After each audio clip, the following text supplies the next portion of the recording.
سلام لیدونکو ستړي مشي پام وکړئ تازه خو ډېر زیات مهم خبر ته د تازه میوو یو شمېر افغان سوداګر وایي پاکستان مو د انګورو د موټرو پر مخ ترخامه لاره تړلې ده.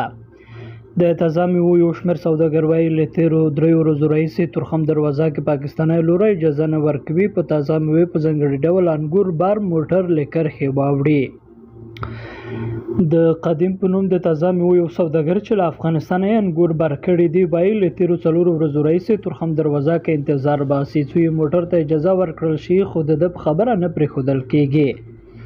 دا سوداګر وایي دوی د افغانستان له لوري د ترخم ګمرکي مسؤلینو ته رسمي تصدیق هم یووړ خو بیا هم اجازه نه ورکړل شوه.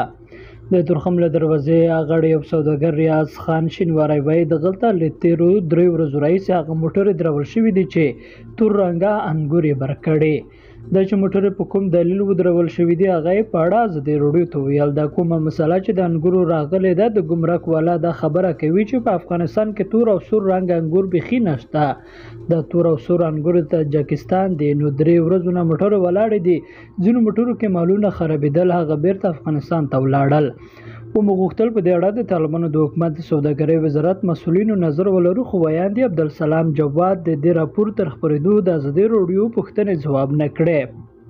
خو د پاک افغان سوداګرۍ خونې یو مسؤل خنجان الکوزي ازادي راډیو ته تایید کړی چې پاکستان پر انګورو بار د افغانستان ځینې موټرې درولې دي.